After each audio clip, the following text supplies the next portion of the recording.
Summer holidays வந்தாச்சு, நம்ம GT ஹாலிடேஸும் வந்தாச்சு. GT holidays, South India's #1 travel brand. JNN Institute of Engineering Autonomous, Chennai. Join CSE, ANTS, Cybersecurity, VLSI Design, MBA and more. Counseling code 1126. Stone bench மற்றும் 2D entertainment தயாரிப்பில் கார்த்திக் சுப்ராஜ் இயக்கத்தில் சூர்யா நடிக்கும் retro வெற்றி நடை போடுகிறது. சார் வந்து என்னடா இப்படி போட்டு படுத்துறங்கிற மாதிரியே கேட்டாரு. ஐயோ அப்பா, அந்த படத்தை எப்போ முடிப்போம், எடுத்து முடிச்சு தொலைவோங்கிற மாதிரி எனக்கு இருக்கும். எனக்கு அது உள்ள ஏதோ ஒரு நம்மளை போட்டு ஏதோ பண்ணிகிட்டே இருக்கும். அந்த ஸ்கிரிப்ட் நம்மளை போட்டு 20 பேர் 25 பேர் அந்த ஸ்கிரிப்ட் சொல்லியிருப்பேன் நான். ஒரு ப்ரொடியூசர் என்கிட்ட ஓப்பனாகவே சொன்னார், இந்த கதையை யாரும் பண்ண மாட்டாங்கப்பா. அவர் வந்து ஒரு மெச்சூர்டான ஒரு ஹீரோ விஜய். எனக்கு தான் அது ஃபஸ்ட் படம் மொழி. அவருக்கு வந்து நிறைய படங்கள் கேட்ட அனுபவம் இருக்குது. நிறைய புது டைரக்டர்ஸோட ஒர்க் பண்ண அனுபவம் அவருக்கு இருக்குது. இவன் புது பையன் என்ன பண்ண போகிறான். சிம்ரன் வந்து நிறைய கிளாமராக பண்ணிகிட்டு இருந்தாங்க. அப்போ சௌத்ரி சார் கேட்டார் யார் வேணும் ஹீரோயின்ங்கிறப்ப நான் சிம்ரன் சொன்னேன். அவர் என்னை இப்படி பார்த்தாரு. ஜெயலலிதா மேடத்துக்கு பிடிச்ச படமே வந்து தீபாவளி படம். அவங்க பண்ண படத்துலேருந்து தான் நான் எடுத்தேன். ஸோ அதனால தான் அவங்க அத்தனை தடவை பார்த்துருக்காங்க அந்த படத்தை. அந்த முதல் படத்தில் இருந்த ஒரு சிக்கலான ஒரு விஷயம் இது. இந்த சீன் நான் எடுக்கும்போது ரொம்ப கஷ்டப்பட்டேன், ஆனால் ரொம்ப அழகாக வந்துருச்சு அப்படின்னு நீங்கள் சொல்கிற விஷயம் என்ன? இந்த பாத்ரூமில் அழுவார், பஸ்ட் அவுட் ஆகி கத்தணும். காலையிலேருந்தே ப்ரிப்பேர் பண்ணிட்டேன், எல்லாரையும் மூட் ரெடி பண்ணிட்டேன் நான். ஸோ பிகினிங்லேருந்து இங்கேருந்து வருது, இது வருது, அது வருது அப்படின்னு சொல்லி அதுக்கப்புறம் உள்ளே போட்டு போகிறேன். அதுக்குள்ளே போயிட்டா எனக்கே 85th டேயோ 90th டேயோ சேலத்தில் போய் நான் பார்க்குறேன், உட்காரத்துக்கு எனக்கே சீட்டு கிடையாது.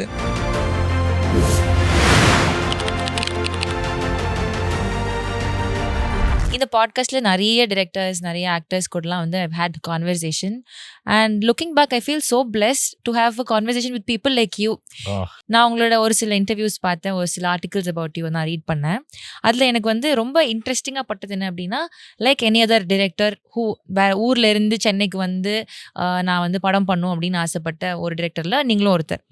But I wanted to know, இதுதான் அண்ட் இதை நோக்கி நான் ஓட போகிறேன் அப்படின்னு நீங்கள் டிசைட் பண்ண மொமெண்ட் என்ன சார்? நான் இங்கே காலேஜ் படித்தேன். இங்கே வந்து ஸ்கூல்ஸ் வந்து சென்னையில் தான் படித்தேன், கிறிஸ்டின் காலேஜ் ஸ்கூலில் படித்தேன். முடிச்சுட்டு நான் வந்து அப்பா வந்து ஆர்மி ரிட்டையர்மெண்ட் ஆகிட்டு இங்கே என்சிசியில் இருந்தாங்க.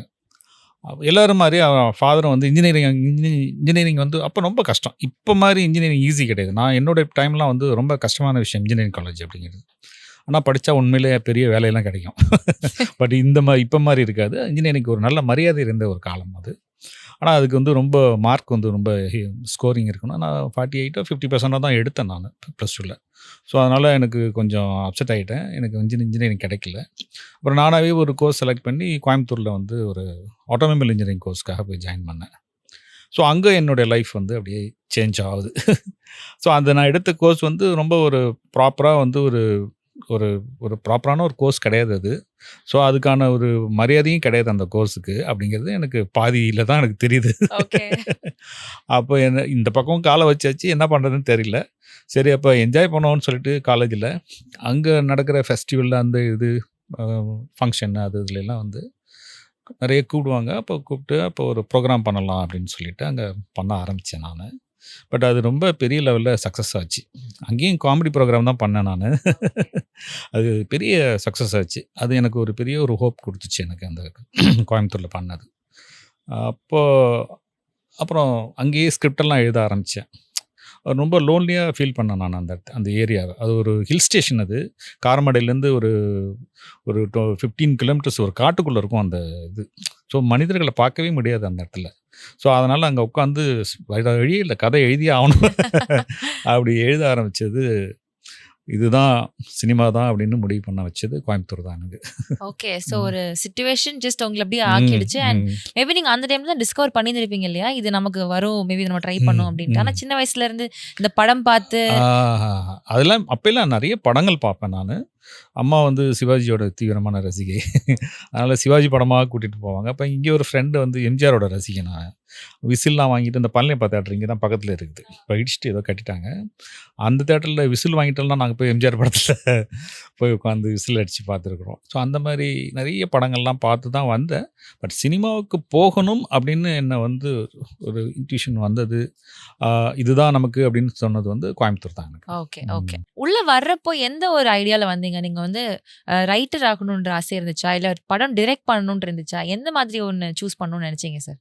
அப்போ தான் வந்து இவங்க பாரதிராஜா சார், பாக்யராஜ் சார் இவங்கெல்லாம் வந்து என்ட்ரி ஆகி அவங்கவுங்க அவங்களோட ஹிஸ்ட்ரியெல்லாம் அவங்க சொல்லிட்டு எப்படி போய் அசிஸ்டன்ட் டைரக்டர் வாய்ப்பு கேட்குறோம் அப்படின்னு சொல்லி ஒரு பெரிய வந்து ஒரு சினிமா வந்து ஒரு மறுமலர்ச்சியான ஒரு டைம்னு சொல்லலாம். அந்த டைமில் தான் நான் வந்து வரலாமான்னு யோசிச்சுட்டு இருக்கேன். ஸோ அவங்களுடைய விஷயமெல்லாம் கேள்விப்பட்டு ஒருத்தராக வந்துகிட்டே இருக்காங்க. பாரதிராஜா சார், இந்த பாக்யராஜ் சார் வந்தார், மணிவண்ணன் சார் வராங்க. அப்படி ஒன்று ஒன்றா வர அவங்களுடைய கதைகள் எல்லாம் கேட்க ஓகே டைரக்ஷன் அப்படிங்கிறது ஃபைனல் ஆகுது எனக்கு. ஓகே, அப்போ டிரெக்டர் ஆகணும்னு தான் வந்திருக்கீங்க. ம். இப்போ எந்த ஒரு வேலையா இருந்தாலும் சரி, நம்ம உள்ள வர்றதுக்கு போது நமக்கு ஒரு ஒரு பெயிண்ட் இமேஜ் நமக்கு ஒன்று இருக்கும். இப்படி இருக்க போகுது, இந்த மாதிரி ரிசெப்ஷன் கிடைக்கும், இந்த வேலையில இந்த கஷ்டம் இருக்கும்னு நம்ம ஒன்று யோசிச்சிருப்போம். பட் ஹார்ஷ் ரியாலிட்டி நம்ம அதுக்குள்ள போனதுக்கு அப்புறம் தான் தெரியும் இது இப்படியா இருக்கு அப்படின்ட்டு. ஸோ அந்த மாதிரி உங்களை அப்படியே திருப்பி போட்ட விஷயங்கள் மாறி இது நான் யோசிக்கவே இல்லையே அப்படியே உங்களுக்கே ஒரு சர்ப்ரைஸா இருந்த விஷயங்கள் என்னலாம் சார்? அது அசிஸ்டன்ட் டைரக்டராக ஒர்க் பண்ணும்போதே அது நிறையா வந்துருச்சு அது. ஓ இப்படியா ஒரு அது ரொம்ப மோசமாக இருக்கும் அப்படின்னு நினைக்க முடியாது. பட் வந்து அது ரொம்ப புதுசாக இருந்தது நமக்கு அது. ஸோ இப்போ இருக்கிற யங்ஸ்டர்ஸ் அசிஸ்டன்ட் டைரக்டர்லாம் பார்க்கும்போது ஃபோனில் ஃபோன் பண்ணிவிட்டு எனக்கு வந்து ஒரு ஷார்ட் ஃபிலிமை அனுப்பிச்சிட்டு நாம் அசிஸ்டண்ட்டாக ஜாயின் பண்ணிக்கிறேன்னு சொல்கிறாங்க. பட் அவ்வளோ ஈஸி கிடையாது. ஒரு டைரக்டர் வீட்லேயும் போய் நம்ம நிற்கணும். எத்தனை வருஷம் நிற்கிறோன்னா நமக்கே தெரியாது. எப்போ அவங்க கூப்பிடுவாங்கன்னு தெரியாது. எப்படி அந்த படத்தில் ஒர்க் பண்ணுறதுன்னு தெரியாது. ஒன்லி வந்து இப்போ டிஜிட்டல் வந்தோடனே அந்த கேமரா ரொம்ப ஈஸி ஆகிடுச்சு. அப்போல்லாம் வந்து ஃபிலிம் ரோல் தான் அது. ரொம்ப காஸ்ட்லி. ஒரு அப்போவே 10,000 ருபீஸோ என்னமோ ஒரு ரோல் வந்து 10,000 ருபீஸ். அது அந்த டர் சவுண்டு கேட்டாலே எல்லாரும் டர் ஆகும். ஏன்னா மீட்டர் தான் அது.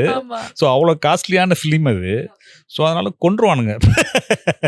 ஒரு மிஸ்டேக்கு தப்பாக ஒரு கிளாப் அடித்தா கூட அந்தளவுக்கு திட்டு விடணும் நமக்கு. ஸோ அதனால் கண்டினியூட்டி பார்க்குறது எல்லாமே வந்து அந்த ஃபிலிம் ரோலை வச்சு தான் இருக்கும். அதனால் அப்போ ரொம்ப சின்சியரான ஒர்க்கர்ஸ்லாம் இருந்தாங்க அப்போ. இப்போ இல்லைன்னு நான் சொல்ல வரல. பட் அந்த ஸ்பாட்டுக்கு போனால் அவங்க இஷ்டத்துக்கு கதை பேசிகிட்டு இருக்கிறாங்க. இப்போ அது கேமராவில் ஏதோ ஒரு ட்ராலி வந்துருச்சு, அது வந்துருச்சுன்னா கூட சிஜியில் எரெஸ்ட் பண்ணிக்கலாம் அப்படின்ட்டு போயிட்டே இருக்காங்க அவங்க. ஸோ இந்த யங்ஸ்டர்ஸை பார்க்கும்போது நம்ம அடி வாங்கினதெல்லாம் ஞாபகத்துக்கு வருது. இப்போ நீங்க சொல்றப்ப அந்த கிளாப் தப்பா அடிச்சா கூட திட்டு விழுவும் அப்படின்னு சொன்னீங்கல்ல, முதல் முறை நீங்க கிளாப் அடிச்சது ஞாபகம் இருக்கா? நல்லா ஞாபகம் இருக்கு. அந்த இன்சிடென்ட் சொல்லுங்க. உள்ளே போயிட்டேன் நான். அப்போ அது ஆனால் வந்து ஒரு டைட் ஷாட் வச்சிருக்காங்க இருக்கு. எனக்கு தெரியாது. நான் போய் இது நின்று எந்த படத்துல எப்போ? புதிய சரித்திரம்னு ஒரு படம் அது. அது வந்து ராம்கி சார் நடிச்சிருப்பாங்க. ராபர்ட் சார், முருகானந்தம் சார் 2 பேரும் சேர்ந்து பண்ணியிருப்பாங்க. அதான் என்னோடய ஃபஸ்ட்டு படம். அப்போ அதில் போயிட்டு கிளாப் அடிக்கிறதுக்கு உள்ளே போயிட்டேன். அவர் மேலேருந்து நைட் எஃபெக்ட் வேறு ஷூட்டிங் இது. மேலே ராபர்ட் சார் இருந்துட்டு டேய் அங்கே வாடான்றாரு. எனக்கு இங்கேருந்து லைட் அடிக்கிறதுனால அங்கேருந்து ராபர்ட் சார் சொல்கிறது எனக்கு காதில் விழுவல. நான் பாட்டு ஒரு இடத்துல போய் நான் இதை வச்சுட்டு கிளாப்பை வச்சு நின்றுட்டுருக்கேன். இத்தனைக்கும் சாங் தான். அதில் வந்து நம்பர்லாம் சொல்லணும்னு அவசியம் கிடையாது. ஷார்ட்டு காமிச்சாலே போயிடும். அது டைட் வச்சுருக்காரு எனக்கு தெரியல. அங்கேருந்து வந்த அசோசியேட்டு என் காலர் பிடிச்சி தரத்துன்னு வெளில இழுத்துட்டு என்னை வெளியில் இழுத்துட்டு போனான். அங்கே வேற ஒரே கேர்ள்ஸாக இருக்கிறாங்க எல்லாம் இந்த சாங்கில். எனக்கு ஏன்டா இப்படி எடுத்துன்னு போகிறான் இவன் அப்படின்னா, எங்கடா நீ வச்சுருக்க கிளாப்பு அப்படின்னு சொல்லி ஒரே திட்டு. அப்புறம் ஒரு வாரம் எனக்கு கிளாப் போர்டே வரல கையில். அப்புறம் ஒரு வாரம் கழிச்சு தான் அப்புறம் அவனுக்கு பிரியாணிலாம் வாங்கி கொடுத்து. கொஞ்சம் லஞ்சம். இல்லை இப்போ பிரியாணி தான் அங்கே பெரிய ஒரு விஷயமா இருக்கும். இப்போ கிடைக்கிற மாதிரி பிரியாணிலாம் ஈஸியாக இருக்காது. இப்போ எல்லாம் அது பிரியாணிங்கிறது வந்து பெரிய விஷயம் அது. ஸோ அப்போ அதெல்லாம் வாங்கி கொடுத்து அப்புறம் அவரை கூல் பண்ணி திரும்ப அந்த கிளாப் போர்டை வாங்கிட்டு. ஒரு இன்டர்வியூல நீங்க சொல்லியிருந்தீங்க இந்த மாதிரி 12 இயர்ஸ் வந்து உங்க வீட்ல இருந்து உங்களை சப்போர்ட் பண்ணிட்டு இருந்தாங்க அப்படின்னு சொல்லி. ஸோ ஐ ஒண்டர் ஹவு, ஏன்னா இப்போ நீங்களே வந்து உங்க பிள்ளைங்களுக்கு அப்படி பண்ணுவீங்களான்னு தெரியல. ஒரு 2 மாசம் வீட்டில் குழந்தைங்க சும்மா வேலைக்கு போகலன்னா கூட என்ன நீ ஒன்றும் பண்ணலையா, எப்போ வேலை தேடுற அப்படின்னு கேட்குற ஒரு டைம் தான் இருக்கு. பட் ஹவு அப்பா அம்மா வந்து எப்படி உங்களை அப்படி நம்பினாங்க, எப்படி அப்படி சப்போர்ட்டிவா இருந்தாங்க? Tell us about your parents. அப்பா எப்படி, அம்மா எப்படி? அப்பா கிட்ட ஒரு நல்ல விஷயம் அம்மா சொன்னால் கேட்பாரு. ஸோ அது ஒரு விஷயம் இருந்தது. அம்மாவுக்கு வந்து என்னமோ தெரியல, ஒரு ஓவர் கான்ஃபிடென்ட் என் மேலே. சரி இவன் வந்துடுமா அப்படின்னு சொல்லிட்டு நான் போய் வீட்டில் உட்காந்தா கூட இந்த பாண்டியராஜன் ஒரு படம் ஆரம்பிச்சிருக்கிறாரா, அந்த படமும் கூட வந்துட்டுருக்கு, அவர்கிட்ட நீ போய் கேட்கலாமே அசிஸ்டன்ட் டைரக்டரா அப்படின்னு சொல்லி அந்த அளவுக்கு அந்த வண்ணத்திரை இதெல்லாம் புக்கெல்லாம் படிச்சுட்டு ஏதாவது ஒன்று சொல்லிக்கிட்டே இருப்பாங்க எங்கள் அம்மா. ஸோ அதெல்லாம் பார்த்துட்டு இருப்பேன். அப்போ எனக்கு ஒர்க் பண்ணதானா வந்து ராபர்ட் ராஷியர் தான். பிரசன்னகுமார் மூலியமாக தான் வந்து நான் போய் ஜாயின் பண்ணேன். பிரசன்னகுமாரும் எங்கள் அண்ணனும் காலேஜ் மேட்ஸ் எல்லாமே கும்பகோணம் அப்படிங்கிறதுனால அவங்கெல்லாம் காலேஜ் மேட்டு. பேங்க்லேயும் ஒர்க் பண்ணிட்டு இருந்தார் அவர். ஸோ அதில் தான் வந்து அவர் மூலியமா வந்து போய் ஒர்க் பண்ணேன் நான். இங்கே வந்து ஒரு பீரியடில் வந்து நிறைய ஜாப் வந்தது எனக்கு. எல்லாத்தையுமே நான் மிஸ் பண்ணிட்டேன். அப்பா ஆர்மியில் இருந்ததுனால டைரெக்டாக வந்து ஒரு ஹவல்தார் போஸ்டிங் எனக்கு கொடுத்தாரு. போயிட்டு ஜாயின் பண்ணிடலாம் அப்படி அந்த அளவுக்கு தான் எனக்கு கிடச்சிது எனக்கு. நான் ஒரு வாரம் வீட்டுக்கே போகல. எங்க வேலையில சேர்த்து விட்டுருவாங்களோ. எஸ்கேப் ஆகிட்டு நிறைய ஜாபை மிஸ் பண்ணிட்டேன் நான். அப்போ ஒரு கட்டத்தில் அப்பாவுக்கு தெரிஞ்சு போச்சு, இவன் இனிமேல் வந்து சொன்னது கேட்க மாட்டான், அவன் வழியில் போயிட வேண்டியதான் அப்படின்னு சொல்லிட்டு அப்புறம் தான் வந்து எங்கள் அண்ணன்கிட்ட மாமாட்ட எல்லாம் சொல்லி என்னை கொண்டு வந்து சினிமாவுக்கு பார்க்க அசிஸ்டன்ட் டேரக்டராக சேர்க்கறதுக்கு வீட்டில் விட்டாங்க. ஓகே. ஸோ ஒரு வழியில் அவங்களுக்கு வேற இது ஆப்ஷனே இல்லை. ஸோ மச் இன்டு சினிமா, அவ்வளோதான். அவன் அதில் சேர்த்து விட்டுடலாம். ஓகே. சிப்ளிங்ஸ் இருந்தாங்களா இல்லை நீங்கள் ஒன்லி சைல்டா? எனக்கு வந்து ஒரு சிஸ்டர் ஒருத்தங்க இருந்தாங்க. ஓகே. ஸோ ஒரு சப்போர்ட்டிவான ஃபேமிலி. ஆமாம். ஓகே. இங்கே வந்தாச்சு, நிறைய கஷ்டப்பட்டாச்சு, ஒரு வழியா ஒரு படம் நம்ம பண்ண போகிறோம் அப்படின்றப்போ அதுலேயே வந்து இவங்கள வச்சு ஒரு கதை எழுதுறோம், அது நடக்கல, இன்னொருத்தவங்க வராங்க, நிறைய பேர்கிட்ட போய் கேட்குறீங்க, ஒரு சில பேர் ஒத்துக்கல, கடைசியாக விஜய் சாருக்கு ஒரு படம் பண்ணுறேன் அப்படின்றப்போ அந்த முதல் படமே ஒரு பெரிய நல்ல காம்பினேஷன், ஒரு பெரிய ப்ரொடியூசரோட, ஒரு பெரிய ஆக்டரோட அப்படின்றப்போ அந்த மொமெண்ட் எப்படி இருந்துச்சு? சரியெல்லாம் உங்களுக்கு எப்படி இருந்திருக்கும் அது? ரொம்ப அந்த கதையை வச்சுட்டு நானும் ஒரு 20 பேர் 25 பேர் அந்த ஸ்கிரிப்ட் சொல்லியிருப்பேன் நான். ஹீரோஸ் கிட்டேவா? ஹீரோஸ்ன்னு சொன்னால் கொஞ்சம் பேர் தான் இருந்தாங்க. அப்போ முரளி சார் இருந்தார், இப்போ 2-3 பேர் தான் இருந்தாங்க. பட் ப்ரொடியூசர்னு தான் அப்போ வந்து முக்கியமாக இருக்கும். ஹீரோஸ்ட்டு வந்து டைரெக்டாக நம்ம போகிறத விட அப்போ வந்து நிறைய ப்ரொடியூசர் நல்லா, அப்போ வந்து ப்ரொடியூசர் சொன்னதெல்லாம் ஹீரோ கேட்பாங்க. அது ஒரு நல்ல ஒரு காலகட்டமாக இருந்தது அது. ஸோ அதனால் ப்ரொடியூசரை தேடி தான் நான் போயிட்டுருப்பேன் நிறைய. அப்படி நிறைய பேர் வந்து கேட்டு ரெண்டாவது வந்து சென்டிமெண்ட்டாகவே வந்து ஒரு கண்ணு தெரியாத பொண்ணை வச்சு பண்ண படங்கள் எதுவுமே ஓடலை அப்படிங்கிற ஒரு ராங் சென்டிமெண்ட் அந்த கதைக்கு இருந்தது. ஸோ அதை ஒரு ப்ரொடியூசர் என்கிட்ட ஓப்பனாகவே சொன்னார், இந்த கதையை யாரும் பண்ண மாட்டாங்கப்பா, கண்ணு தெரியாத பொண்ணு அப்படின்னு சொல்லி ஒரு கதை பண்ணினா இது எம்ஜிஆரே ஃபெயிலியர் ஆகிட்டார் இதில். ஸோ அதனால் இந்த ராங் சென்டிமெண்ட்டு இதை யாரும் எடுத்துக்க மாட்டாங்க இப்படின்லாம் சொன்னாங்க. என்னடா இது அப்படின்னு சொல்லிட்டு நானும் அதை சரி அந்த மூடோடு கேட்கக்கூடிய ஒரு தயாரிப்பாளர் கிடைச்சா கண்டிப்பாக இதை பண்ணுவாங்கங்கிற கான்ஃபிடென்ட் மாத்திரம் எனக்கு ரொம்ப நல்லா இருந்தது. அப்படி பார்க்கும்போது தான் கடைசியாக சௌத்ரி சார் வந்து பண்ணார். அவரும் வந்து டைம் இல்லடா, எனக்கு ஒரு 10 நிமிஷத்தில் கதை சொல்லு அப்படின்னாரு. ட்ராக் சுரேஷ் சார் தான் என்னை கூட்டிகிட்டு போய் அங்கே விட்டுருந்தார். அப்போ சரி என்னடா பண்ணுறதுன்னு சொல்லிட்டு 10 நிமிஷம் சொல்லிவிட்டு நெகட்டிவாக அந்த கிளைமாக்ஸை சொல்லிவிட்டு நிப்பாட்டிட்டேன். அவர் கொஞ்சம் அதிர்ச்சி அடைஞ்சிட்டார். நல்லா தானே நான் கதை சொன்னேன், ஏன்டா இவ்வளோ ஏன்டா முடிக்கிறேன் அப்படின்னாரு. நீங்கள் ஃபுல் கதை கேளுங்க சார், பாசிட்டிவாக சொல்கிறேன் அப்படின்னேன். நெக்ஸ்ட் வீக் கேட்குறேன்டா அப்படின்னாரு. அப்புறம் நான் நெக்ஸ்ட் வீக் கேட்டோடனே அதான் அந்த ஃப்ளேவர் வந்து அவருக்குன்னு இருந்திருக்குன்னு நினைக்கிறேன். ஏன்னா அந்த மாதிரி வந்து ஒரு கதையை ரசிக்கக்கூடிய ஒரு மனிதர் அவர் ரொம்ப இம்ப்ரெஸ் ஆகிட்டார். ரொம்ப வந்து இம்ப்ரெஸ் ஆகி ரொம்ப சூப்பராக இருக்குடா, ரொம்ப அருமையாக இருக்குடா அப்படின்னு சொல்லி சொன்னார். ஸோ அதுதான் யாருக்கு அது பிடிக்குமோ அது அவங்கக்கிட்ட போய் சேரும்போது தான் அது வந்து ஒர்க் அவுட் ஆகும். அந்த மாதிரி அது சௌத்ரி சாருக்கு பிடிச்ச அன்னைக்கே வந்து நான் சக்ஸஸ்ங்கிறது எனக்கு தெரியும். எனக்கு ஓகே. இந்த ஒரு ப்ரொடியூசரை நம்ம வந்து ஓகே பண்ணியிருக்கோம் அப்படின்னா ஆமாம் கிராக் பண்ணது பெரிய விஷயம். கிராக் பண்ணுறது பெரிய விஷயம் இல்லை. ஸோ இப்போ விஜய் சார் கூட முதல் படம் அப்படின்றப்போ உங்களுக்குமே அது ஒரு பெரிய ஒரு டாஸ்க்காக தான் இருந்திருக்கும்ல சார்? அந்த டைமில் ஒரு பெரிய ஸ்டாராக இருக்கிறாங்க, அவங்கக்கிட்ட போய் நீங்கள் வந்து வேலை இது பண்ணுங்க அது பண்ணுங்கன்னு சொல்கிறதா இருக்கட்டும், உங்களோட முதல் படம் அப்படின்றப்போ அதே ஒரு கொஞ்சம் தயக்கமாக இருக்கும். அந்த டைமில் ரொம்ப நீங்கள் லேர்ன் பண்ணிக்கிட்ட விஷயம் என்னவா இருந்துச்சு? ஏடியாக இருந்துட்டு திடீர்னு நம்ம ஒரு டிரெக்டராக நம்மளோட படம் அப்படின்னு ஓன் பண்ணுறப்போ அதில் லேர்னிங் பெருசாக என்ன இருந்துச்சு? முதல் படத்தில் நான் இதெல்லாம் கற்றுக்கிட்டேன், இதெல்லாம் இதுக்கப்புறம் நம்ம இது சரி பண்ணிக்கணும் அப்படின்னு நீங்கள் யோசிச்சுக்கிட்ட விஷயங்கள் என்னவா இருக்கும்? அவர் வந்து ஒரு மெச்சூர்டான ஒரு ஹீரோ விஜய். நான் வந்து என்னோட வயசில் சின்ன பையன் தான் அவர். பட் இருந்தாலும் வந்து நிறைய படங்கள் பண்ணி அந்த அனுபவம் இருந்தது. அப்போவே வந்து ஒரு டாப்பில் இருந்தார். எனக்கு தான் அது ஃபஸ்ட்டு படமே வழியாக அவருக்கு வந்து நிறைய படங்கள் கேட்ட அனுபவம் இருக்குது. நிறைய புது டைரக்டர்ஸோட ஒர்க் பண்ண அனுபவம் அவருக்கு இருக்குது. ஸோ அதனால் ஒரு 2-3 தடவை மீட்டிங்கு, ஒரு கதை சொல்கிறது, அதுலேயே வந்து ரொம்ப வந்து எனக்கு ஃப்ரெண்ட்லி ஆகிட்டார் அவர். ரெண்டாவது அந்த கேமராமேன் வேறு அவரோட ரிலேஷன் தான், செல்வான்னு சொல்லிட்டு இப்போ இந்த படத்துக்கு அவர் தான் ஒர்க் பண்ணார். ஸோ அவர் ரொம்ப மெர்ஜாக இருந்தார். எஸ்எஸ்சி சாரை எனக்கு ஆல்ரெடி நல்லா தெரியுங்கிறதுனால ஸோ எதுவாக இருந்தாலும் அவர்கிட்ட போயிடுவேன். அதனால் எனக்கு வந்து விஜய் சார்கிட்ட எனக்கு பயம் இல்லை. ஆக்சுவலாக அவங்களுக்கெல்லாம் தான் பயம், இவன் புது பையன் என்ன பண்ண போகிறான் அப்படிங்கிற பயம்தான் இருக்குமே ஒழிய நம்ம மண்டையில் ஃபுல்லாக ஸ்கிரிப்ட் தான் இருக்கும் நமக்கு. ஸோ நீங்கள் வந்து இப்போ ஏதோ இந்த டூரிஸ்ட் ஃபேமிலி பார்த்தீங்கன்னா கூட 24 இயர்ஸ் தான் அந்த பையனுக்கு. அவ்வளோ அற்புதமான ஒரு கான்வர்சேஷன், டயலாக் எல்லாமே ப்ரெசென்ட் பண்ணியிருப்பார் அந்த படத்தில்.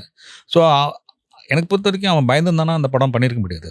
ஸோ நமக்குள்ளே அந்த மண்டையில் அந்த ஸ்கிரிப்ட் ஏறிடுச்சுன்னா எதுக்க யார் வந்து நின்னாலும் நமக்கு அந்த பயம் இருக்காது.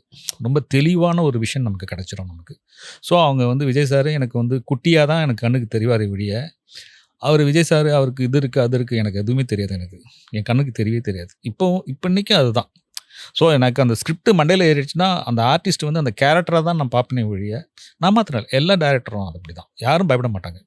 ஸோ அது ஒரு கான்ஃபிடென்ட் அவங்களுக்கு கொடுக்குறது, உள்ளுக்குள்ளே கொடுக்குறது அந்த ஸ்கிரிப்ட். ஸோ அதனால் அது ஹேண்டில் பண்ணுறது வந்து ரொம்ப ஈஸியாக இருக்கும். ஓகே, முதல் படம் அப்படின்றப்போ அந்த ஸ்கிரிப்ட் உங்களுக்கு அப்படியே ஊறி போய் இருக்கும்ல சார். ஆமாம், அத்தனை பேர்ட்ட சொல்லியிருப்போம், ஒரு கான்ஃபிடன்ஸ் ஒன்று இருக்கும் அந்த கதைக்கு மேலே, ஒரு நம்பிக்கையானால. ஸோ இப்போ சிம்ரன் மேமே வந்து இதே மாதிரி ஒரு பாட்காஸ்ட்ல when he had a conversation இந்த படத்தை பற்றியும் we were talking. அப்போ அவங்களோட ஒன் ஆஃப் த ஃபேவரட் கேரக்டர்ஸாக என்றைக்குமே இந்த படத்துடைய ஒரு கேரக்டர் இருந்துக்கிட்டே இருக்கு. அண்ட் உங்களுக்கு நீங்கள் நரேட் பண்ண போவுமே அவங்க வந்து அவ்வளோ நான் கண்டிப்பாக பண்ணுறேன் இந்த மாதிரி ஒரு கேரக்டர் அப்படின்னு அவங்க அக்செப்ட் பண்ணி பண்ண ஒரு character. there is no convincing moment at all. she really instantly liked it அப்படின்னு சொல்லியிருந்தீங்க. ஸோ அவங்க கிட்ட நீங்கள் என்ஜாய் பண்ண ரசித்த ஒரு ஆக்ட்ரஸாக இப்படி பண்ணுறாங்க, இவ்வளோ நுணுக்கமாக பண்ணுறாங்க அப்படின்னு நீங்கள் ரசித்த விஷயங்கள் என்ன சார்? ஆக்சுவலாக வந்து சிம்ரன் வந்து நிறைய கிளாமராக பண்ணிகிட்டு இருந்தாங்க. அப்போ சௌத்ரி சார் கேட்டார் யார் வேணும் ஹீரோயினுங்கிறப்ப நான் சிம்ரன் சொன்னேன். அவர் என்னை இப்படி பார்த்தாரு. ஏன்னா இப்படி ஒரு நல்ல பொய்ட்டிக்காக ஒரு கேரக்டர் வச்சுட்டு ஏன்னா அப்போ அவங்க நிறைய கிளாமர் பண்ணியிருந்தாங்க, ரொம்ப நல்லா டான்ஸ்லாம் ஆடுவாங்க. அப்படி தானடா பண்ணிகிட்டு இருக்காங்க. இல்லை சார் அவங்களுக்கு சாரீலாம் கட்டினா அந்த மாதிரி வந்துடுவாங்க சார். அவங்க ஃபிசிக்காக நல்லா இருக்காங்க, பெர்ஃபார்மன்ஸ் நல்லா இருக்குது. அப்போ உனக்கு கான்ஃபிடென்ட் இருக்கா? எனக்கு கான்ஃபிடென்ட் இருக்குது. ஓகே, அப்போ போய் சிம்ரன்ட்ட கதை சொல்லு அப்படின்னாங்க. அப்புறம் போயிட்டு சிம்ரன்ட்ட கதை சொன்னேன். அப்போ காஸ்டியூம் டிசைனர் அணுவும் கூட இருந்தாங்க. அப்போ அந்த கதை கேட்ட உடனே அவங்களுக்கு வந்து ரொம்ப பிடிச்சி போச்சு, ரொம்ப இம்ப்ரெஸ் ஆகிட்டாங்க. ஐயோ நான் இவ்வளோ நல்லா இருக்கே, இது நான் எப்படி இதை பண்ண போகிறேன் அப்படின்னா அந்த மாதிரி ஒரு சின்ன சின்ன விஷயமும் அந்த என்கிட்ட கேட்டுக்குவாங்க அவங்க. ஸோ அவங்க வந்து பெரிய ஆர்டிஸ்ட்டாக இருந்தால் கூட வந்து என்கிட்ட கேட்டுப்பாங்க, இது எப்படி பண்ணணும் அப்படின்னு சொல்லிட்டு. என்ன அங்கே ஒரு ட்ரெஸ்ஸிங் ரூம் இருக்கும், அங்கே கூட்டிகிட்டு போயிடுவாங்க. கூட்டிகிட்டு போய் உட்கார வச்சு இந்த சீன் எப்படி பண்ண போகிறேன். அப்புறம் அந்த பாத்ரூமில் குளிக்கிற சீனை ஒன்று கொடுத்தேன். அவங்க என்ன நினச்சிட்டாங்க, அது ஏதோ கிளாமருக்காக நான் போடுறேன் அப்படிங்கிற மாதிரி என்னை கூப்பிட்டு எனக்கு நல்ல ஒரு சீன் கொடுத்துருக்கேன், நீ என்ன என்னை வந்து பாத்ரூமில் குளிக்கிற மாதிரிலாம் சீன் எடுக்கிறேன் அப்படின்னா. ஐயோ அது கிளாமருக்காக நான் எடுக்கல, அவனோட இயலாமையில் என்ன பண்ணுறது அந்த பொண்ணுக்குன்னு அவனுக்கு தெரியாத வரைக்கும் உனக்கு ஒரு ஷவர்லாம் பண்ணி இந்த மாதிரி வச்சு, ஸோ அதில் அவன் தண்ணி ஊற்றி அது வழியாக அவனுக்கு வந்து இதெல்லாம் வருது. ஸோ அந்த இயலாமையின் உச்சமாக ஒரு ஃபேன் கூட போட முடியாது இது பண்ணுறது. ஸோ இதை தான் வந்து எஸ்டாப்ளிஷ் பண்ண போகிறேனே வழிய நீ பாத்ரூமில் குளிக்கிறதுங்கிறது சாதாரண விஷயம். அதுவும் இந்த அது வில்லேஜ்லாம் அந்த பாவாடை இதுக்கு கட்டிட்டு குளிப்பாங்க. எங்கள் ஊர் ஆற்றுல இதெல்லாம் சாதாரண விஷயம், எல்லாரும் கட்டிட்டு தான் குளிக்கிறது, நீ மாத்திரம் தனியாக குளிக்க போகிறது கிடையாது, பட் இது சாதாரண விஷயந்தான் அப்படின்னு சொன்னால் அவங்களுக்கு புரியல இது ஃபஸ்ட்டு. ஸோ நம்ம ட்ரெடிஷன் என்னங்கிறது அவங்களுக்கு கரெக்டாக புரியல. அது சொன்ன உடனே ஓ அப்படியா, இல்லை நான் நிறைய கிளாமர் பண்ணுவேன், அது வேறு விஷயம், இந்த மாதிரி ஒரு கேரக்டர் எனக்கு இனிமேல் கிடைக்காது, ஸோ இதில் நான் தப்பு பண்ணக்கூடாது, இல்லை அதுக்காக தான் நான் சொன்னேன் அப்படின்னு சொன்னேன். ஸோ அழகா எல்லாத்தையுமே சொல்றதெல்லாம் கேட்டுக்கிட்ட ஆமாம், ரொம்ப அழகாக பண்ணாங்க. அந்த முதல் படத்துல இருந்த ஒரு சிக்கலான ஒரு விஷயம் இது, இந்த சீன் நான் எடுக்கும்போது ரொம்ப கஷ்டப்பட்டேன், ஆனால் ரொம்ப அழகா வந்துருச்சு அப்படின்னு நீங்க சொல்ற விஷயம் என்ன இருக்கும்? இந்த பாத்ரூமில் அழுவார் விஜய் சார், அது கொஞ்சம் கஷ்டமான சீன் தான். அது ரொம்ப வந்து பஸ்ட் அவுட் ஆகி கத்தணும். ஆமாம், அது அன்பனில் நல்லா பண்ணியிருந்தார் அவர். அதுக்கு காலையிலேருந்தே ப்ரிப்பேர் பண்ணிட்டேன், எல்லாரையும் மூட் ரெடி பண்ணிட்டேன் நான். ஸோ பிகினிங்லேருந்து இங்கேருந்து வருது, இது வருது அது வருது அப்படின்னு சொல்லி அதுக்கப்புறம் உள்ளே கூட்டு போகிறேன். அதுக்குள்ளே போயிட்டா எனக்கே அன்னைக்கு காலையிலேருந்து அந்த சீன்லேயே உள்ள எல்லாரையும் டென்ஷன் ஏற்றி எல்லாத்தையும் பண்ணி அவர் வந்து விஜய் சார் வந்து என்னடா இப்படி போட்டு படுத்துறங்கிற மாதிரியே கேட்டார் என்கிட்ட. இல்லை ரொம்ப எமோஷன் சார், கத்தணும் போயிட்டு அந்த மாதிரி கத்தணும் அப்படின்னு. அப்படியா, சரி எனக்கு ஒரு கத்தி காட்டுங்க அப்படியா அப்படின்னு நான் சொன்னேன். எனக்கு எப்போதுமே வாய்ஸ் ரொம்ப கம்மியாக தான் இருக்கும், ரொம்ப ஷவுட்டராக வராது. அவர் நல்ல ஷவுட்டாக கத்துவார். அதனால் சொன்னேன் சார் என்னால் அந்த அளவுக்கு கத்த முடியாது. அப்புறம் நான் கத்துனேன்னா இந்த அளவில் தான் நீங்கள் கத்துவீங்க, அந்த ப்ராட் வராது அப்படின்னா. அதெல்லாம் ஒன்றும் கிடையாது, நீ கற்று என்னென்ன பண்ணணுங்கிறத பண்ணிவிடு, நான் என்னோடய இதில் நல்லா ஓவராக நான் பண்ணிடுறேன் அப்படின்னாரு. அப்புறம் போய் நான் வந்து கத்தி எனக்கு தொண்டையெல்லாம் கட்டி தண்ணியெல்லாம் மூஞ்சில் அடிச்சு எல்லாம் பண்ணிவிட்டு அப்படி வந்தேன். அப்படி பார்த்துட்டு அப்படி பார்த்தாரு, எல்லோரும் வேறு பார்த்துட்ருக்குறாங்க, எல்லாம் வந்து சூப்பராக இருக்குன்றானுங்க அப்படின்ட்டு அவர் போய் பண்ணார். ரொம்ப அழகாக பிரமாதமாக பண்ணார், சூப்பராக பண்ணார். ஐ திங்க் அந்த சீனுக்கு உங்க மனசுல ஒரு ஸ்பெஷல் இடம் இருக்குன்னு நினைக்கிறேன் இல்லையா? அது சொல்றப்போவே யூ பிகேம் இமோஷனல். ஸோ அவ்வளோ க்ளோஸ் டு ஹார்ட்டா இருக்கு. ஆமாம், அந்த கதை வந்தாலே நமக்கு ரொம்ப டார்ச்சர். எனக்கு ஐயோ அப்பா அந்த படத்தை எப்போ முடிப்போம், எடுத்து முடிச்சு தொலைவோங்கிற மாதிரி எனக்கு இருக்கும். எனக்கு அது உள்ள ஏதோ ஒரு நம்மளை போட்டு ஏதோ பண்ணிக்கிட்டே இருக்கும் அந்த ஸ்கிரிப்ட் நம்மளை போட்டு. அப்படி ஏதாட்டு கதை சொல்ல போனோம்னாலே எனக்கு வந்து ஐயோ இது எப்படா இதை விட்டு வெளியில் கொட்டிட்டோம்னா நம்ம தப்பிச்சிடலான்ட்டாங்கிற மாதிரியே இருக்கும். ப்ரொடியூசர் கிடைக்க மாட்டாங்க. ரொம்ப பாடுபட்டுட்டான் அந்த ஸ்கிரிப்ட். ஒரு ஹெவி ஸ்கிரிப்ட் தான். ஆமாம் ஆமாம் ஆமாம், ஹெவி ஸ்கிரிப்ட் அது. ஓகே. ஸோ இந்த படம் வந்து லைக் உங்களுக்கு எவ்வளோ இமோஷ்னலாக ரொம்ப ஒரு ஸ்பெஷலான படமாக இருக்கும். ஐ திங்க் இன்னைக்கு நிறைய பேர் வந்து அதை எவ்வளோ வாட்டி பார்த்தாலும் சே ஒரு செமையான ஒரு படம் அப்படின்ற ஒரு ஃபீல் வந்து என்றைக்குமே கொடுத்துட்டு இருக்கிற ஒரு படம் தான். ஸோ நீங்கள் அந்த வகையில் ஒரு கிரியேட்டராக ஒரு சூப்பரான ஹாப்பினஸ்லேயே இருக்கலாம். முதல் படமே ஒரு சூப்பரான படமாக கொடுத்துட்டோம் அப்படின்னு. பட் எனக்கு இதுலேயும் ஒரு கேள்வி இருக்குது. ஒரு சக்ஸஸ் ஃபஸ்ட்டு ஃபில்மை எடுத்த உடனே சக்ஸஸ் கொடுத்ததுக்கு அப்புறமா was it a pressure for you that இதுக்கு அடுத்த படங்கள் நம்ம ஒரு பெஞ்ச் மார்க் செட் பண்ணிட்டோம், இதுக்கு மேலே தான் இருக்கணும், இல்லை இதுதான் நம்மளோட லைன் அப்படின்ற மாதிரி இருக்கணுன்ற ப்ரெஷர் இருந்துச்சா? இல்லை ஒரு ஹாப்பினஸ், ஒரு சந்தோஷம், அந்த சக்ஸஸை வந்து நீங்கள் என்ஜாய் பண்ணுறதுக்கான மொமெண்ட்டாக இருந்துச்சா? ஆக்சுவலாக அந்த சக்ஸஸோட ரேஞ்ச் என்னங்கிறதே எனக்கு தெரியல. அது வந்து அந்த ரேஞ்ச் இன்றைக்கும் பிரேக் பண்ண முடியாது யாராலையும். அப்படி ஒரு ரேஞ்ச் இது. அதனால் என்ன பண்ணேன், அதை பிரேக் பண்ணணும்னு நான் நிறைய ட்ரை பண்ணேன். 2 படம் 3 படம் வரைக்கும் ட்ரை பண்ணேன் நான். அது எனக்கு கிடைக்கவே இல்லை. எனக்கு என்ன முட்டினாலும் என்ன பண்ணாலும் எனக்கு கிடைக்கல. 3ஆவது படம் பண்ணும்போது ஏதோ ஒரு விஷயமா வந்தது, அதை தொடாத, அது கூட மோதி பார்க்காத அப்படிங்கிற அறிவு எனக்கு வந்தது.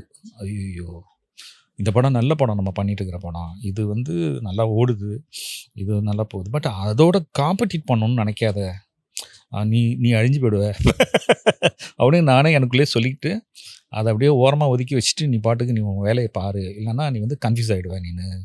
நானே கன்ஃபியூஸ் ஆகிட்டேன். எனக்கு அந்த அந்த அந்த அந்த ஏஜில் எனக்கு யாரும் அட்வைஸ் பண்ணுறதுக்கும் ஆள் கிடையாது. சக்ஸஸ் எல்லாம் சொல்லுவாங்க, ப்ரொடியூசர் வரைக்கும் எனக்கு பெரிய லாபம்னு சொல்லுவாங்க. நான் அப்செட் ஆகி நின்றுட்டே இருப்பேன். நான் என்னது ஏன் அந்த படம் மாதிரி ஓடலது? ஏன்னா அது 85th டேயோ 90th டேயோ சேலத்தில் போய் நான் பார்க்குறேன், உட்காரத்துக்கு எனக்கே சீட்டு கிடையாது. எக்ஸ்ட்ரா சீட்டு போட்டு சாதாரணமாக செவ்வாய்க்கிழமையோ புதன்கிழமையோ என்னை நிற்க வச்சுட்டு படம் பார்க்க சொல்கிறாரு தேட்டர் ஓனர்.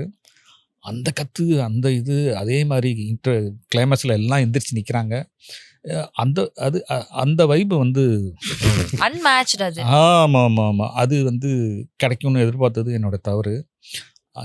அப்போ கொஞ்சம் அந்த தேர்ட் ஃபிலிம்லேருந்து கொஞ்சம் நார்மலானேன். இப்போ அதை பற்றி யோசிக்கிறதே இல்லை. யார்கிட்டையும் நான் சொல்ல மாட்டேன். ஆமா, நீங்க கூட சொல்லியிருந்தீங்க அந்த படத்தை வச்சு என்னை ஐடென்டிஃபை பண்றதே விட்டுட்டேன் நான். ஐ அம் நோ மோர் தட். அந்த மாதிரி ஒரு டிஸ்கனெக்ட் வர மாதிரி சொல்ல மாட்டேன். அந்த படம் நான் தான் பண்ணேன்னு யார்கிட்டையும் சொல்ல. ஸோ இப்போ 2வது படம் ஒன்று பண்றோம். இந்த படத்துல வந்து உங்களோட ஃபேவரட் பிரபுதேவா சார்லாம் இருக்கிறாரு அப்படின்றப்போ அதுல நடந்த சுவாரஸ்யமான விஷயங்கள் லைக் ஃபர்ஸ்ட் படம் ஒரு மாதிரி இமோஷனலாக ஒரு மாதிரி ஒன்று இருந்துச்சு. செகண்ட் ஃபிலிமில் இது எப்படி எடுத்துகிட்டு போகிறோன்ற ப்ரெஷரோடு சேர்ந்து ஒரு ஒர்க் பண்ணிட்டு இருக்கிறீங்க. பட் அதுலேயுமே ஒரு பியூட்டிஃபுல்லான ஒரு ட்ராக் இருந்திருக்கும் இல்லையா? அதை எப்படி என்ஜாய் பண்ணீங்க? செகண்ட் ஃபில்மா என்ஜாய் பண்ணீங்களா? செகண்ட் ஃபிலிம் ஃபுல்லாக என்ன சொல்கிறது, அது பெரிய ஹிட்டு அந்த படம். எனக்கு எல்லாமே கிடைக்குது. பட் எங்கள் அப்பா இறந்து போயிட்டார். அப்போ ரொம்ப ஒரு டிப்ரெஷன் போயிட்டேன் நான். இந்த வெற்றி என்னால் வந்து பெருசாக வந்து என்னால் செலிப்ரேட் பண்ண முடியல. அப்போ என்னோட அசிஸ்டன்ட்ஸ் எல்லாம் என்னோடய ஃப்ரெண்ட்ஸ் தான். பழனியப்பன், சந்தோஷ், அன்பரசு, தமிழ்வாணன் எல்லாம் டேரக்டர் ஆகிட்டாங்க. எல்லாம் வந்து என்ன பண்ணுவாங்க, என்கிட்ட காமெடியாகவே பேசிகிட்டே இருப்பாங்க. ஜெயகோபி எல்லாமே வந்து என்கிட்ட, ஏன்னா என்னை வந்து அந்த இதுலேருந்து கொண்டுட்டு வரணும், வெளியில் கொண்டுட்டு வரணுங்கிறதுக்காக காமெடியாக பண்ணி அந்த படம் பார்த்தா அது நல்ல ரொம்ப லவ் ஸ்டோரி. அது மேஜராக வந்து காமெடி தான் இம்பார்ட்டன்ட் கொடுப்பாங்களே ஒழிய விவேக் சாரோட காமெடிக்கு. அது ஒரு லவ் ஸ்டோரிங்கிற இதை தாண்டி வந்து அது காமெடிக்கு இம்பார்ட்டன்ஸ் கொடுக்க ஆரம்பித்தாங்க. அதுதான் நடந்தது. அந்த சோகத்தில் அவ்வளோ காமெடி பண்ணோம். ஸோ பர்சனல் லைஃப் வந்து என்னதான் வந்து வேலை தனி பர்சனல் தனின்னு வச்சாலும் ஒரு கிரியேட்டரோட லைஃப்ல ஐ திங்க் இந்த பர்சனல் லைஃபோட இம்பாக்ட் நிறைய வரும். அது நமக்கே தெரியாமல் அதுக்குள்ளே வந்துடும் நமக்கு. அது நம்ம அந்த என்ன மனநிலையில் இருக்கோமோ அந்த மாதிரி ஒரு ஸ்கிரிப்ட் வரும். அது வேறு ஸ்கிரிப்ட் எடுத்தாலும் அது மாறிடும். நம்ம என்ன மனநிலை, அதனால தான் வந்து ரொம்ப கேர்ஃபுல்லாக வந்து அதை ஹேண்டில் பண்ணணும். நம்ம ஃபேமிலியை வந்து ரொம்ப ஒரு கண்ட்ரோலில் வச்சுக்கணும். நம்ம வந்து பிஃபோர் மேரேஜ்னால் ஒரு ப்ராப்ளம் இருக்காது. அப்போ நம்ம சிங்கிள் பர்சன். நமக்கு ஆஃப்டர் மேரேஜ் அப்படிங்கிறப்ப எல்லாருக்கும் இயல்பா ஏற்படுறது தான். இந்த எல்லா பெரிய டைரக்டர்ஸ் எல்லாருக்குமே வந்து இருக்கக்கூடிய ஒரு விஷயங்கள் தான்.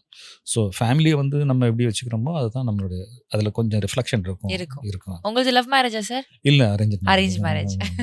ஸோ உங்க வைஃப் எப்படி சப்போர்ட்டிவா உங்களுக்கு இந்த ஃபீல்? ஏன்னா சினிமால இருக்கிறவங்க நிறைய பேருக்கு வந்து முதல்ல கல்யாணம் ஆகுறது கஷ்டம் சார். பொண்ணு குடுக்க மாட்டாங்க. அப்படியே குடுத்தாலும் அதுக்கப்புறம் அந்த பொண்ணு சப்போர்ட்டிவா இருக்காங்களா? அவங்க எவ்வளோ அவங்களுடைய சப்போர்ட் எவ்வளோ இருக்குன்றது ரொம்ப முக்கியம். So how supportive is your wife? ரொம்ப முக்கியமா ஸ்கிரிப்ட்ல இன்வால்வ் ஆவறதில்ல. இல்ல. இல்ல. குட். ரொம்ப பெருசா சஜஷன் சொல்றது, அத பண்ணுங்க, இத பண்ணுங்க, இப்படி படம் பண்ணுங்கலாம் அதெல்லாம் சொல்ல மாட்டாங்க.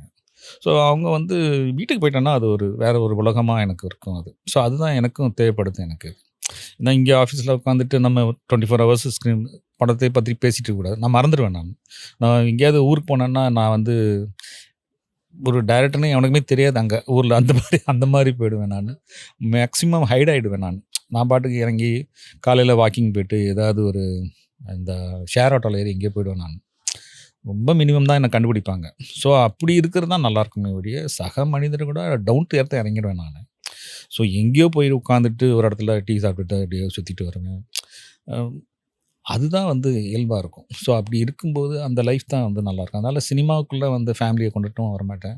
ஸோ அந்த மாதிரி பண்ணாலும் நமக்கு வந்து அது சரிப்பட்டு வராது. இது ஒரு வேற ஒரு உலகம். நம்ம இதுக்குள்ளே வந்துட்டு நம்ம டைரக்டர் நம்மளே நான் ஒரு பெரிய டைரக்டர் ஒரு cloud nine குள்ள இருந்துட்டு இருக்க கூடாது. ரியாலிட்டி வரணும். ரியாலிட்டி வரணும். Okay. அதுக்கு வந்து எல்லா மனிதரையும் நம்ம பார்க்கணும். ஸோ இப்போயே பார்த்தீங்கன்னா கூட நிறைய பேர் என்கிட்ட வாய்ப்பு கேட்டு வருவாங்க. படம் பண்ணுமா அப்படின்னு யோசிக்கிறப்ப இவங்களுக்கெல்லாம் வாய்ப்பு ரொம்ப பாவமாக இருக்கும். நம்ம இந்த படத்தில் எங்கெங்கேயோ போய் வாய்ப்பு கேட்ட மாதிரி தெரியும். எங்கேயோ ஒருத்தரை பார்த்துட்டு அவ்வளோ ஆசையாக ஒரு படத்தில் என்ட்ரி ஆகிறதுக்கு வந்து அவங்கெல்லாம் வந்து போராடுறத பார்க்கும்போது யார் என்னன்னே தெரியாது. போயிட்டு முக்கியமான கேரக்டர் கொடுத்துருவேன் நான். கூட்டிகிட்டு போய் கொடுத்துருவேன் நான். ஸோ அந்த ஆர்வமும் அவங்க வந்து பேசுகிற விஷயங்களும் அவங்க நடித்து காமிக்கிற விஷயங்களும் நம்மளை வந்து அப்படியே ரொம்ப அதிர்ச்சிக்குள்ளாகிடும் நமக்கு. ஐயோ இவ்வளோ நேசிக்கிறாங்களே இந்த சினிமாவை அப்படின்னு ஏதாவது பண்ண உங்களே பார்க்குற மாதிரி இருக்கும்ல. ஆமாம் அது நிறைய இடத்துல வந்துடும் நமக்கு. ஸோ உடனே அது ஏதாவது பண்ணி விட்டுறது. ஓகே. ஸோ அப்போ பேக் டு யுவர் ஃபிலிம்ஸ். இப்போ வந்து எப்படி விஜய் சார் கூட முதல் படம் அப்படின்றது ஒரு பெரிய ஒரு விஷயமோ, அதே மாதிரி திருப்பி நீங்கள் அஜித் சார் கூட ஒரு படம் தேர்ட் படம் பண்ணுறீங்கன்னா that's is again a big talk. Wow, திருப்பி நம்ம அஜித் சார் கூட ஒரு படம் பண்ணுறாரு அப்படின்றது ஒன்று இருக்கும்.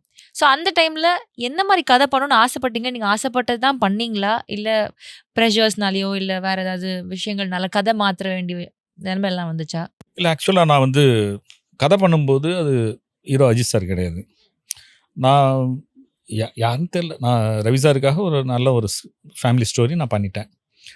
அப்போ அஜித் சாரை ஃபிக்ஸ் பண்ணுறாங்க. அப்போ அஜித் சாருக்கு வந்து வாலி ரிலீஸ் ஆகலை. அப்போது அவர் சாஃப்டான படங்கள் தான் பண்ணிகிட்டே இருக்கிறார். ஓகே, அவர் கரெக்டாக செட் ஆவார்னு நினச்சி தான் நாங்கள் ஸ்டார்ட் பண்ணி எல்லாம் பண்ணிகிட்டு இருக்கோம். திடீர்னு வாலி ரிலீஸ் ஆகிடுச்சு. வாலி ரிலீஸ் ஆனால் அவர் ஆக்ஷன் ஹீரோ ஆகிட்டார் அவர். பட் நாங்கள் செட்டெல்லாம் ஒர்க் பண்ணி நாங்கள் போயிட்டுருக்கோம் நாங்கள். ஸோ ஆக்ஷன் ஹீரோவை திரும்பவும் வந்து ஒரு ஃபேமிலியில் கொண்டு வந்து அதுவும் பெரிய ஹிட்டு தான் எனக்கு. ஹிட்டு தான் எனக்கு. பட் ஆனால் அந்த ப்ரொடியூசர் வந்து அவ்வளோ பண்ணார் ரவி சார். 2 வீடு எனக்கு புதுசாகவே செட்டு போட்டு கொடுத்தாரு. ஸோ அந்த மாதிரி அந்த மாதிரி மேக்கிங்கில் இன்னொரு படம் பண்ணுறது எனக்கு ரொம்ப சிரமம். அது இன்னொரு பண்ணதுலேயே ரிச்சஸ்ட் மூவினா எனக்கு பூவலம்மன் வாசம் தான். அது ஸோ அஜித் சாரோட காம்பினேஷன் எனக்கு ரொம்ப கூலான ஒரு பர்சன். எனக்கு ஓகே, ரொம்ப ஜாலியாக இருந்தது, நல்லா பண்ணாங்க. இப்போ சினிமாவில் யூஸ்வலாக சொல்லுவாங்க சார், இப்போ ஒரு படம் ஒர்க் பண்ணிட்டாங்க அப்படின்னா திருப்பியும் அதே காம்போவில் இன்னொரு படம் வருதுன்னா சம்வேர் அவங்களோட கெமிஸ்ட்ரி, ஒர்க்கிங் கெமிஸ்ட்ரி வந்து நல்லா இருந்தால் தான் நடக்கும். மோஸ்ட்லி இது நடக்கிறதுக்கு வாய்ப்பு இல்லை. பட் தென் நீங்கள் திருப்பி அடுத்த படமே வந்துட்டு சேம் ஜோ மேம் கூடயும் இவங்க கூடயும் ஒர்க் பண்ணீங்க அப்படின்றப்போ, ஸோ ஹவு அந்த ஒரு கப்புலாக ஆஸ் அ பேராக நீங்கள் பார்க்குறப்போ உங்களுக்கு எவ்வளோ சப்போர்ட்டிவாக இருந்தாங்க? அவங்களுக்குள்ளே இருக்கிற அந்த கெமிஸ்ட்ரி எப்படி இருந்தது? உங்களுக்குள்ள அந்த ஒர்க்கிங் பேட்டர்ன் எப்படி இருந்தது? ஸோ தட் நீங்கள் நெக்ஸ்ட் படமும் அவங்களே வச்சு பண்ணனால கேட்குறேன். அவர் பொறுத்த வரைக்கும் ரொம்ப ஒரு கேஷுவலான டைப் அஜித் சார். ரொம்ப ஒரு ஃப்ரெண்ட்லியாக மூவ் பண்ணுவார். பெரிய எதிர்பார்ப்பு அதெல்லாம் ஒன்றுமே இருக்காது. எங்கே போனாலும் கூட்டிகிட்டு விடுவார். ஸோ அந்த மாதிரி ஒரு ரொம்ப நல்ல கேரக்டர். ரொம்ப போட்டு நம்ம கதைக்குள்ளே வந்து அதை பண்ணுங்க இதை பண்ணுங்க அதெல்லாம் ஃபைட் வேணும் எனக்கு, அது action வேணும் அது வேணும். வேணும், ஹீரோயிசம் பண்ணுங்க அதை பண்ணுங்க இதை பண்ணுங்க எதுவும் சொல்ல மாட்டார். அதெல்லாம் எதுவுமே சொல்ல மாட்டார். ஜி உங்களுக்கு கான்ஃபிடென்ட்டா அப்படின்பார். அதுதான் கேட்பார். உங்களுக்கு கான்ஃபிடென்ட்டாக பண்ணுங்க ஜி அப்படின்றவார். ஸோ அந்த மாதிரி ரொம்ப நல்ல தீபாவளி ஸோ கொஞ்ச நாளுக்கு முன்னாடி பாவனா மேம் கிட்ட பேசியிருந்தோம். அப்போ அவங்க சொன்னாங்க, எல்லா இன்டர்வியூஸ்ல நான் எங்க போனாலும் சுசின்ற கேரக்டரை வந்து சொல்றாங்க. இவ்ளோ லவ் பண்ணியிருக்காங்கன்னு எனக்கே தெரியலப்பா அந்த கேரக்டர் அப்படின்னு சொன்னாங்க. Even an hours she mention. So அந்த மாதிரி ஒரு கேரக்டர் நீங்க after ages we still remember. அந்த கேரக்டரோட பேர் கூட எங்களுக்கு நிக்குது. படத்துல உள்ள சீன்ஸ் அவ்வளோதான் இருக்கு அப்படின்றப்போ அந்த மாதிரி ஒரு டெப்த் ரைட்டிங் நீங்க கொடுத்துருக்கீங்க. அவ்வளோ அழகான ஒரு படம் நீங்க பண்ணியிருக்கீங்க. ஸோ அந்த படம் பண்றப்போ அதுவே டோட்டலி ஒரு டிஃப்ரெண்டான ஒரு இதா இருந்துச்சு கான்செப்ட் வைஸுமே. அந்த திங்கிங் எப்படி இருந்தது? எதுல இருந்து அந்த ரெஃபரன்ஸ் எல்லாம் எடுத்தீங்க? அது ஆக்சுவலாக வந்து நிறைய பேர் ஏதோ ஒரு இந்த 50th லவோ ஏதோ ஒரு இங்கிலீஷ் படத்தை தான் சொல்கிறாங்க. இதுலேருந்து தான் வந்து ஈல் சார் அதை காப்பி அடிச்சார். நான் ஆக்சுவலாக வந்து எடுத்தது வந்து எங்கிருந்தோ வந்தாலும் ஒரு சிவாஜி சார் படம் அது. ஸோ அந்த படம் பார்த்துட்டே இருக்கப்போ அதோட கிளைமேக்ஸ் வந்து என்னை ரொம்ப இம்ப்ரெஸ் பண்ணிச்சு. அந்த பொண்ணு சிவாஜி சார் வந்து லைட்டாக வந்து ஒரு மென்டல் மாதிரி இருப்பார். அங்கே வர சர்வெண்ட் லேடி வந்து ஜெயலலிதா மேடம். ஸோ அவங்க வந்து அந்த ஒரு நர்ஸாக வந்து அவருக்கு ஒர்க் பண்ணி கொடுப்பாங்க. ஸோ அங்கே வந்து இருக்கும்போது அவங்க வந்து அந்த அவரை லவ் பண்ண ஆரம்பிச்சிருவாங்க. ஸோ அவங்களுக்குள்ள ஒரு நல்ல ஒரு கெமிஸ்ட்ரி வந்து எல்லாம் வரும். அவர் வந்து ட்ரீட்மெண்ட்டில் சரியாயிடுவார். சரியான நம்பியார் தான் அங்கே வில்லன். இந்த அம்மாவை அடித்து துரத்துவாங்க. அது சிவாஜி சாருக்கு தெரியவே தெரியாது. அந்த கிளைமேக்ஸ் வந்து ரொம்ப ஒண்டர்ஃபுல் கிளைமேக்ஸ் அது. அப்போ வெளில போனால் அந்த அம்மா அழுவும். அவங்க ரொம்ப நல்லா பெர்ஃபார்ம் பண்ணியிருப்பாங்க அவங்க. அப்போ சிவாஜி சார் தம் அடிச்சுட்டு மேலேருந்து பார்த்துட்டே இருப்பவர், இல்லை அந்த பொண்ணை நிற்க சொல்லு, அவள் பேசுறதுல ஏதோ உண்மை இருக்குது அப்படின்னு சொல்லி வந்து 2 பேரும் சேருவாங்க. எனக்கு அந்த கிளைமேக்ஸ்லேருந்து தான் அந்த படம் உருவாச்சு. அதுக்கப்புறம் லேட்டராக தான் வந்து ஜெயலலிதா மேடத்துக்கு பிடிச்ச படமே வந்து தீபாவளி படம். அவங்களோட இதில் ஒரு சொல்லியிருக்கிறாங்க, 2-3 தடவை அந்த படத்தை எடுத்து போட்டு பார்ப்பாங்களாம். அப்போ தான் நான் சொன்னேன், அவங்க பண்ண படத்துலேருந்து தான் நான் எடுத்தேன். ஸோ அதனால தான் அவங்க அத்தனை தடவை பார்த்துருக்காங்க அந்த படத்தை அப்படின்னு சொன்னேன். ஸோ அதில் தீபாவளியில் ரவியோட ஒர்க்குங்கிறது வந்து சூப்பர். பாவனோட கேரக்டரே அப்படி தான் இருக்கும். ரியல் கேரக்டரே அப்படி தான் துட்டுன்னு ஒரு இடத்துல இருக்க மாட்டாங்க. ஐயோ சரியான வால் கேரக்டர் இவங்க. ஸோ அதே ஓரியன்டாக அந்த படத்துலையும் கொஞ்சம் வந்ததுனால ரொம்ப அழகாக வந்துடுச்சு. ரொம்ப அழகான ஒரு கேரக்டரைசேஷனாக இருக்கும். ரொம்ப எல்லாரும் என்ஜாய் பண்ணுற மாதிரி ஒரு கேரக்டர். ஸோ எஸ், இப்போ இவ்வளோ பேசின இத்தனை படங்களுமே I think all success films, all box ஆஃபீஸில் ரொம்ப நல்ல படங்களை பெர்ஃபார்ம் பண்ண படங்கள். இப்படி இருந்ததுக்கப்புறம் கூட I think you had a break in between இல்லை அடுத்த படம் பண்ணுறதுக்கு. ஸோ இதுவுமே நீங்கள் இடத்துல சொல்லியிருப்பீங்க தட் என்னதான் ஒரு சக்ஸஸ் டிரெக்டராக இருந்தாலும் ஒரு பிரேக் அப்புறம் திருப்பி நான் வரேன் அப்படின்றப்போ திருப்பி ஒரு பெரிய பட்ஜெட்டில் பண்ணுறதுக்கான ஒரு வாய்ப்பு அமையல. ஸோ தட் நான் சின்ன படங்கள் பண்ண ஆரம்பித்தேன் அப்படின்ட்டு. ஒரு சக்ஸஸ் டிரெக்டருக்கே திருப்பி வந்து ஒரு சின்ன பிரேக் அப்புறம் வரணுன்றது எவ்வளோ பெரிய ஸ்ட்ரகிளாக இருந்துச்சு? அது ஒரு சவாலாக தான் இருந்தது. பெரிய சவால் தான் அது. ஏன்னா நான் இப்போ கிட்டத்தட்ட ஒரு 99 நான் வந்தேன். திரும்ப வந்து மனங்குத்தி பறவை நான் பண்ணுறது வந்து 2012 ரிலீஸ். அது அந்த 10 இயர்ஸ் கேப்பில் வந்து பெரிய மாஸ் சேஞ்ச். அது டிஜிட்டலைசேஷன் ஆகிப்போச்சு. டிஜிட்டல் வந்துடுச்சு. நிறைய யங் டைரக்டர்ஸ் நிறைய பேர் வந்துட்டாங்க. பட் ஆர்டிஸ்ட்டாக பார்த்தீங்கன்னா ஹீரோவாக பார்த்தீங்கன்னா ரொம்ப கம்மியாக தான் இருக்கிறாங்க. பட் டைரக்டர்ஸ் வந்து நிறைய ஆகிட்டாங்க. நான் யூனியனில் வந்து பொருளாளராக இருந்தேன் கொஞ்ச நாள். ஸோ அப்போ தான் நான் பார்க்குறேன் 2500 பேர் 3000 பேர் அப்படி நிறைய டைரக்டர்ஸ், அசிஸ்டன்ட் டைரக்டர்ஸ்லாம் வந்துக்கிட்டே இருக்காங்க. ஸோ அப்போ வந்து காம்படிஷன் ஜாஸ்தியாச்சு. முதல்ல வந்து ஒரு ஜெயம் ரவிகிட்ட போய் கதை சொல்லணும் அப்படின்னா ஒரு 2 பேர் இருப்பாங்க, நான் இருப்பேன். அதுவும் ஒரு 10 டைரக்டர்ஸ் தான் நாங்கள் படம் பண்ணிகிட்ருப்போம். நான் சரண் சார் அப்படியே ஒரு 10 பேர் தான் பண்ணிகிட்ருப்போம். அந்த 10 பேருக்குள்ளே அவங்க ரவுண்டிங்கில் வருவாங்க. இப்போ அது வந்து ஒரு 500 பேர் ஆயிடுச்சு. இப்போ ஒரு டைரக்டர்ட்டையும் 3 பேர் கதை சொல்லி ஓகே பண்ணி வச்சு, ஒரு ஹீரோட்டையும் 3 பேர் கதை பண்ணி ஓகே பண்ணி வச்சுருக்காங்க. ஸோ அப்போ அங்கே போய் நின்னோம்னா அது 3 வருஷம் 2 வருஷம் அப்படின்னு போயிட்டே இருக்குது. சரி என்னப்பா இதை எப்படி பண்ணலாம் அப்படின்னா, அப்போ அதுக்குள்ளே என்னடா ப்ளஸ் இருக்குது அப்படின்னு பார்க்குறப்ப அதுவும் அந்த யூனியன் மூலியமாக தான் எனக்கு கிடச்சிது. அங்கே நிறைய வந்து 50 lakhs 1 crore இந்த மாதிரி படங்கள் நிறைய வந்துக்கிட்டே இருக்குது. அப்போ சின்ன பட்ஜெட்டில் படம் பண்ணுற செல்வராகவனோட என்ட்ரியெல்லாம் இப்போ ரொம்ப எனக்கெல்லாம் அது பெரிய ஒரு ப்ளஸ்ஸாக இருந்தது எனக்கு. ஸோ ரொம்ப அருமையான ஒரு சின்ன பட்ஜெட்டில் ஒரு அழகாக ஒரு நியூ ஃபேஸ் ஒரு தனுஷ் மாதிரி ஒரு பையனை வச்சு உருவாக்கி வரதெல்லாம் வந்து அந்த கான்ஃபிடென்ட் லெவல் எனக்கு ரொம்ப பிடிச்சிது. என்னடா இது இப்படி பண்ணுறாங்களேடா, சரி இது தாண்டா வந்து உண்மையான சினிமாவாக இருக்குது. இதுதான் நம்ம ஒரு பெரிய ஹீரோவுக்கு மார்க்கெட் இருக்குது, அவருக்கு ஒரு பிஸ்னஸ் இருக்குது, அவரை வச்சு பண்ணி ஹிட் பண்ணுறதுங்கிறது வந்து ஓகே, அது ஒரு பெரிய விஷயம் கிடையாது. மார்க்கெட்டே இல்லாத ஒரு ஹீரோவை வச்சு உருவாக்கி நம்ம வந்து ஒரு படத்தை ஹிட் கொடுக்குறோம்ல, இதில் தானே ஒரு சவாலே இருக்குது அப்படிங்கிறதுனால சரி இதை தொடுண்டா அப்படின்னு சொல்லி தான் தொட்டேன் நான். அது ஸோ அதுதான் வந்து மனங்குத்தி பறவை. அதுல இருக்கிற விஷயங்களுமே ஐ திங்க் நிறைய காமெடி சீக்வன்ஸஸாக இருக்கட்டும் சார். காமெடிஸாக சார் உங்களோட ஃபோர்ட்டேயா, உங்களோட ஸ்ட்ரென்த் ஐ திங்க் நீங்கள் ஸ்டார்டிங்லேயே வந்து வடிவேல் சார் வச்சு தான் துளாத மனம் துளி பண்ணணும்னு ஆசைப்பட்டீங்க. மேபி ஒருவேளை அது அப்படி நடந்துச்சுன்னா அப்பத்துலேருந்தே வுட் ஹேவ் பீன் ஒரு ஸ்ட்ரென்த் இன் தட் காமெடி ஜான்ரான்னு எனக்கு தோணுச்சு. ஏன்னா இப்போ உள்ள படங்கள் எல்லாத்துலேயுமே நீங்கள் பண்ணது ஆஃப்டர் த ரீஎன்ட்ரி திங் எல்லாமே வந்து ஒரு சூப்பர் டூப்பர் காமெடி உள்ள ஒரு படம் தான். எந்த படம் நீங்கள் சொன்னாலும் யூ நேம் இட் வீல், ஓ இந்த படத்தில் இந்த சீன் இருக்கும்ல அப்படின்னு நம்மளுக்கு ஞாபகப்படுத்துகிற மாதிரி இருக்கும். So that is your strength. So இப்போ நீங்கள் திருப்பி அந்த மனங்குத்தி பறவைலேருந்து அந்த மாதிரி ஒரு இடத்துல இறங்குறீங்க. இதில் வந்து somewhere did you know comedy writing தான் நிறைய இன்னும் ஒரு ஒருத்தனை சிரிக்க வைக்கிறதுக்கு எழுதுறதா கஷ்டம்ன்றது நீங்கள் தெரிஞ்சுக்கிட்டீங்களா அதுக்கப்புறம்? ஆமாம், உண்மையிலேயே ரொம்ப கஷ்டம். வந்து ஒருத்தனை அழ வச்சிடலாம், அழ வைக்கிறது கஷ்டம், பட் ஆனால் அழ வச்சிடலாம். எமோஷ்னலாக ஒரு டைலாக் பேச வச்சிடலாம், எல்லாமே பண்ண வச்சிடலாம். ஒரு சராசரி மனிதனை சிரிக்க வைக்கிறது அப்படிங்கிறது வந்து ரொம்ப ரொம்ப கஷ்டம். அவன் எப்போயாவது ரிலாக்ஸாக உட்காந்து அவங்க ஃப்ரெண்ட்ஸுங்களோட உட்காந்து ஆஹான்னு சிரித்தது, நம்ம சிரித்த நீங்கள் வந்து அழுத நாட்கள்லாம் ஈஸியாக கணக்கெடுக்கலாம். சிரித்த நாட்கள் நீங்கள் கணக்கு பண்ணி பாருங்கள், ரொம்ப ரேராக இருக்கும். ரொம்ப க்ளோஸ் ஃப்ரெண்ட்ஸு, ஏதோ ஒரு பார்ட்டி, இந்த மாதிரி ரொம்ப ரேரான ஒரு அக்கேஷனில் தான் அவங்களால சிரிக்க முடியும். மற்றபடி நம்மளால் வந்து எல்லா நேரமும் நம்மளால் சிரிக்க முடியாது. அப்படி இருக்கிற ஒரு மனிதர்களை சிரிக்க வைக்கிறது வந்து அது உண்மையிலே அது ஒரு கிஃப்டாக தான் நான் நினைக்கிறேன் நான். ஸோ அதனால் எனக்கு வந்த ரைட்டர்ஸ் எல்லாமே நல்ல ஒரு என்கிட்ட வந்து மனங்குத்தி பறவையில் வந்து ராஜ்ஷேகர்னு ஒரு ரைட்டர் வந்தார். இப்போ 2-3 படம் பண்ணியிருக்காப்புல. ஸோ அந்த ஹியூமர் சென்ஸ் தான் நமக்கு. அது கூட வந்து வர்ற ஆர்டிஸ்ட்டு சிவகார்த்திகேயன் வந்தார் அப்படின்னா ஒரு அற்புதமான ஒரு நடிகர் அவர். ஸோ அவர்கிட்ட ஒரு ஹியூமருங்கிறது வந்து அழகாக அவர்கிட்டயே வந்து அவ்வளோ இருக்குது. ஸோ ஒரு அதுக்கு முன்னாடி அந்த சீரியல்ஸ் தான் பண்ணியிருந்தா கூட அந்த விஜய் டிவியில் என்ன ஒரு பெர்ஃபார்மன்ஸ் பண்ணி எவ்வளோ பேரை சிரிக்க வைக்கிறார். அப்போ எல்லாருமே வந்து ஒரு ஹியூமரை நேசிக்கக்கூடிய மனிதர்களாக அதில் ஒன்று சேரும்போது வந்து அது அழகாக வந்து எஸ்டாப்ளிஷ் ஆகிடுது. நீங்கள் சொல்லியிருக்கீங்க நிறைய இடத்துல that உங்களோட ரைட்டர்ஸை வந்து நீங்கள் ரொம்ப டார்ச்சர் பண்ணுவீங்க, இது வந்து பெஸ்ட்டாக எடுத்துகிட்டு வரணும்டா அப்படின்ட்டு ரொம்ப வேலை வாங்கி ட்ரில் பண்ணுவீங்க அப்படின்ட்டு. ஸோ உங்களோட டிஸ்கஷன்ஸ்லாம் எப்படி இருக்கும்? உங்களோட ஏடிஸ் கூட இருந்து ஒரு சீனை இம்ப்ரவைஸ் பண்ணுறதோ இல்லைனா வந்து அதை விஷனுக்கு கொண்டு வர நீங்கள் யோசிச்சுட்டு இருக்கிறத விஷன் கொண்டு வர்ற ப்ராசஸ் எப்படி இருக்கும்? இது வந்து ஃபஸ்ட் ஆஃப் எப்படின்னா அந்த தீபாவளி வரைக்கும் அந்த விஷயம்.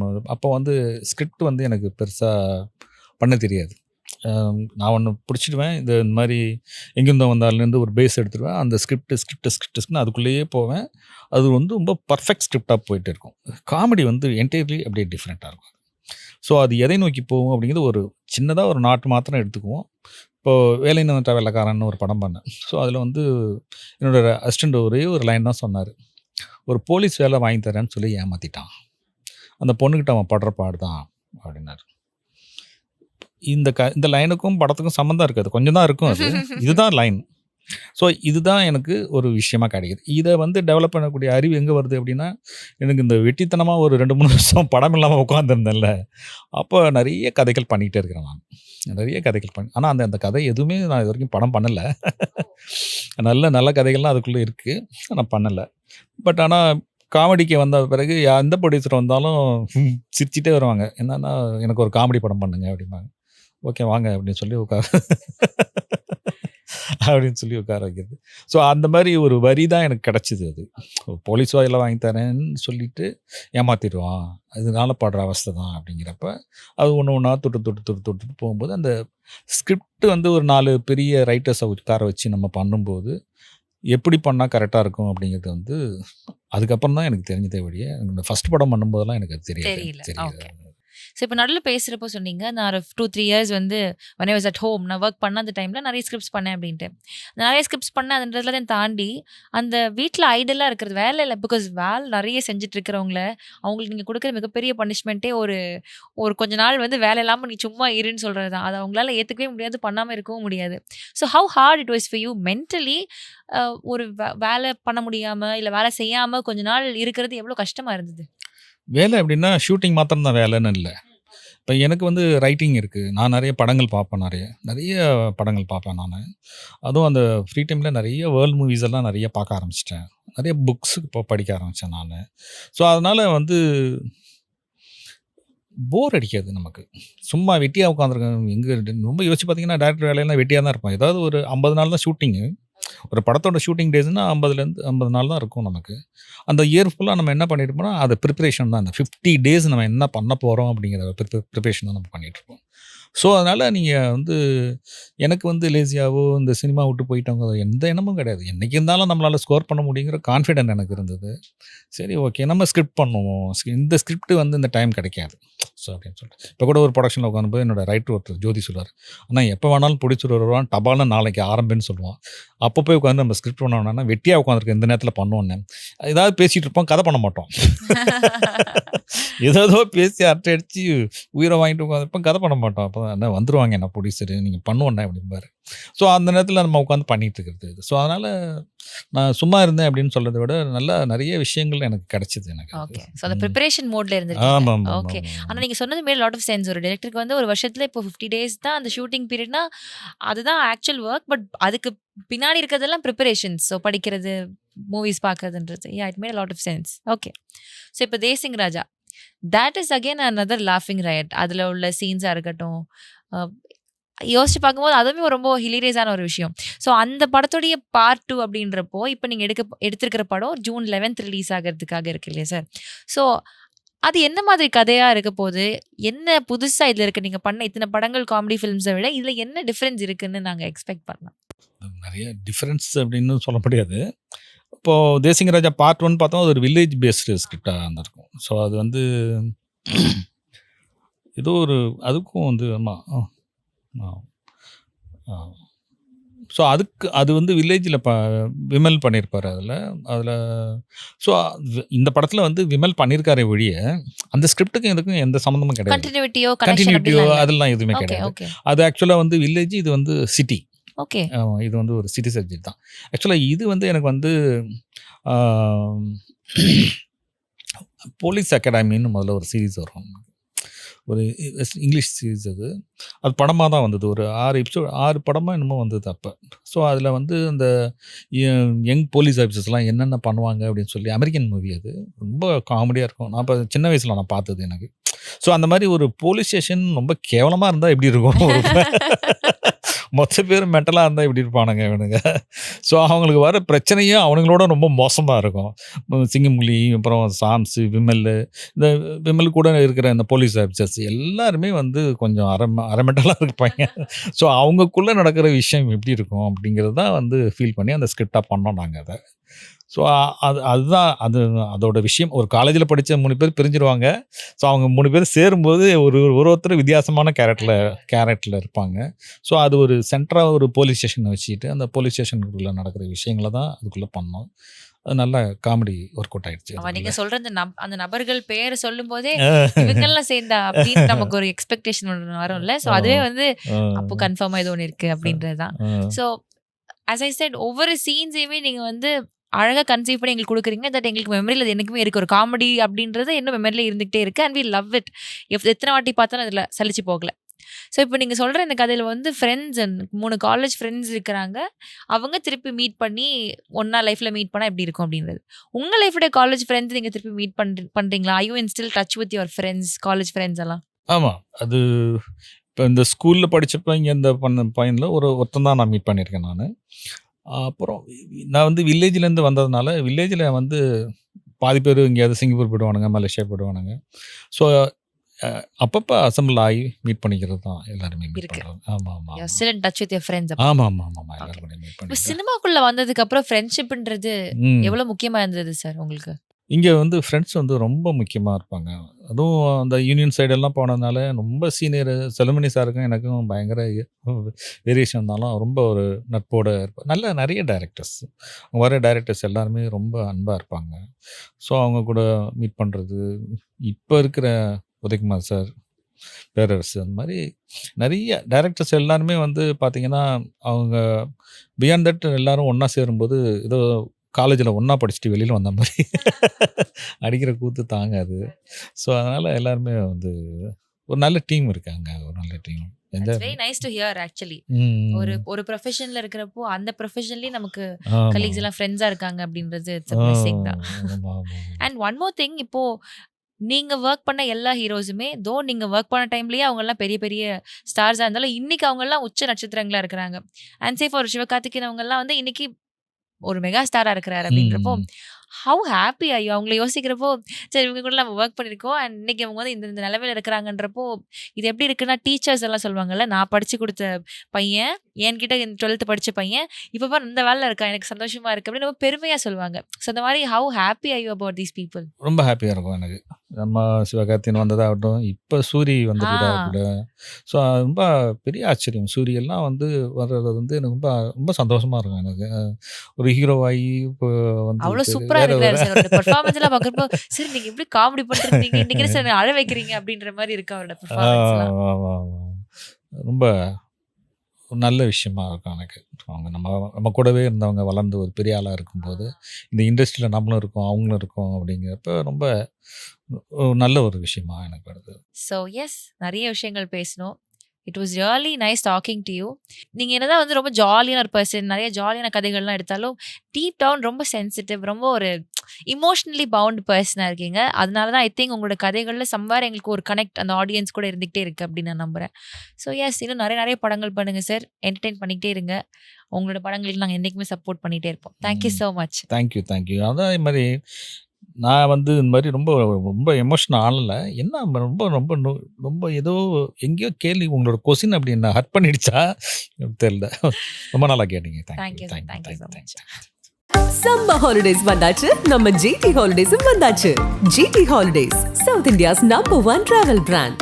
JNN Institute of Engineering Autonomous Chennai. Join CSE, ANTS, Cybersecurity, VLSI Design, MBA and more. Counseling code 1126. Stone bench மற்றும் 2D என்டர்டைன்மெண்ட் தயாரிப்பில் கார்த்திக் சுப்ராஜ் இயக்கத்தில் சூர்யா நடிக்கும் ரெட்ரோ வெற்றி நடை போடுகிறது.